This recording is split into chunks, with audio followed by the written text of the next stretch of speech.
Salam, selamat pagi Bapak Ibu, Opa, Oma, PKLU dimanapun berada. Salam sejahtera bagi kita semua. Saat ini kita berjumpa lagi dalam program saya dan PKLU GPIB membaca Alkitab bersama. Senin pagi 21 Oktober 2024. Bersama saya Osman Parulian Tambu Bolon, anggota PKLU Jemaat GPIB Sion DKI Jakarta.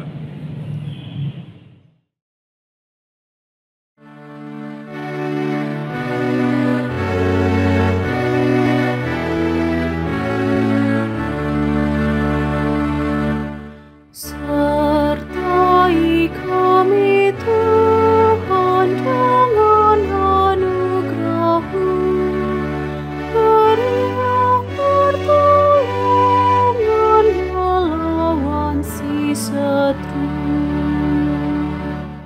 Sertai kami Tuhan di dalam firman-Mu, sehingga kebajikan dan selamat pun penuh. Bapak, Ibu, Opa, Oma, terima kasih. Sebelum kita membaca firman Tuhan dan renungannya, mari kita bersatu dalam doa. Kita berdoa. Tuhan Yesus yang baik, terima kasih atas penyertaan Tuhan. Hingga pagi ini kami boleh bangun dengan kekuatan yang baru. Tuhan Yesus Kristus, saat ini kami siap mengangkat hati dan pikiran kami dan mampukan kami untuk bersama-sama membaca dan mendengar firman Tuhan. Sebelum melangkah untuk beraktivitas, kami akan membaca sabda kebenaran firman-Mu dan renungannya. Kiranya Tuhan berkenan menguasai hati dan pikiran kami dengan Roh Kudus-Mu. Dan diamkanlah semua suara-suara yang ada di dalam hati kami, kecuali suara Tuhan. Berfirmanlah ya Tuhan, kami siap mendengarkannya. Dalam nama Tuhan Yesus Kristus kami berdoa. Amin. Pembacaan firman Tuhan pada hari ini terambil dari Injil Matius 25 ayat 31 hingga ayatnya yang ke-40 yang menyatakan, apabila Anak Manusia datang dalam kemuliaannya dan semua malaikat bersama-sama Dia, Ia akan bersemayam di atas tahta kemuliaannya.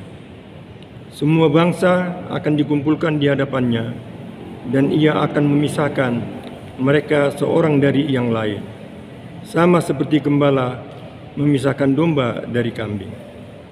Ia akan menempatkan domba-domba di sebelah kanannya dan kambing-kambing di sebelah kirinya. Lalu raja itu akan berkata kepada mereka yang di sebelah kanannya, "Mari, hai kamu yang diberkati oleh Bapakku, terimalah kerajaan yang telah disediakan bagimu sejak dunia dijadikan.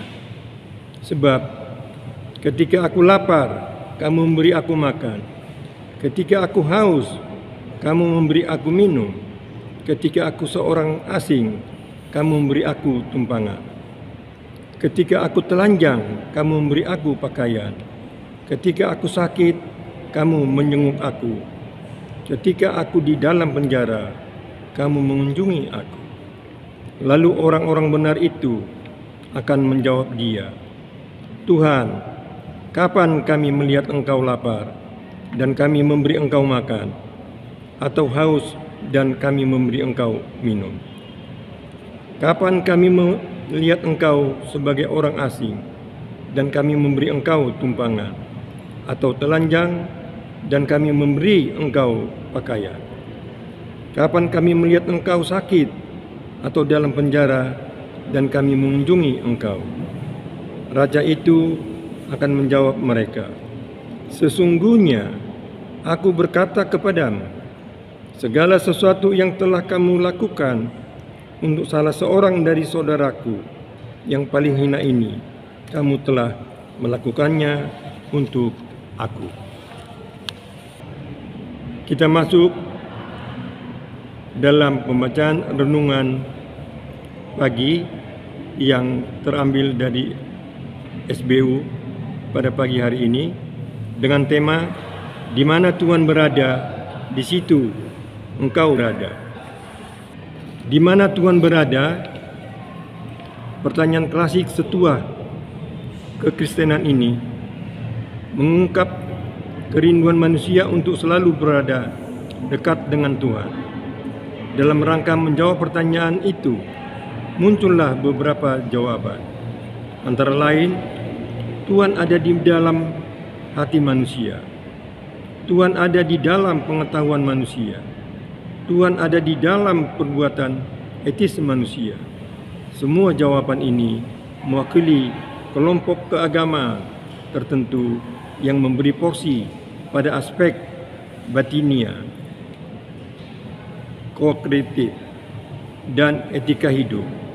Semua jawaban yang mempunyai kelompok pengikut yang besar dengan kebenarannya masing-masing.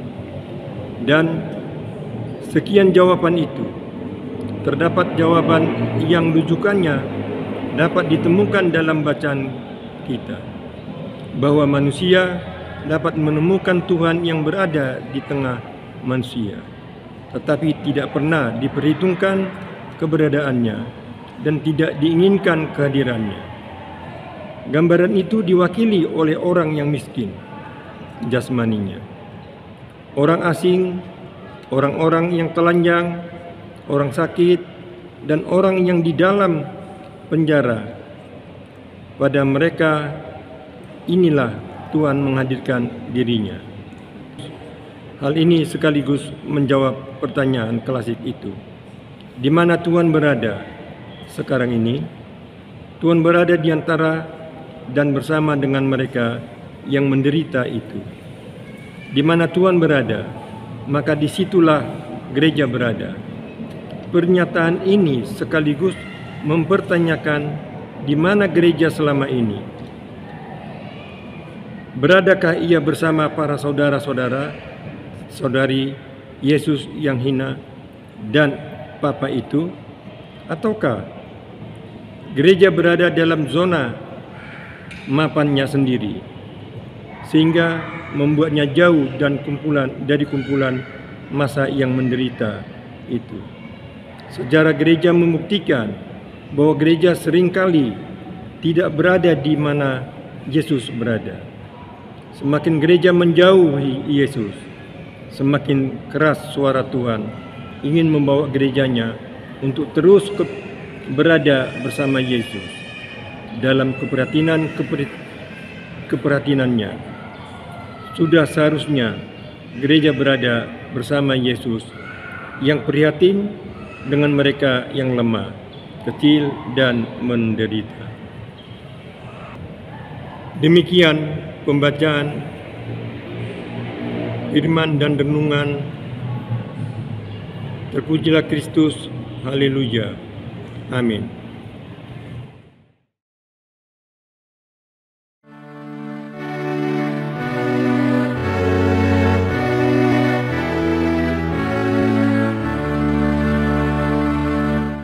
Sertai kami Tuhan di dalam firman-Mu, sehingga kebajikan dan selamat pun penuh.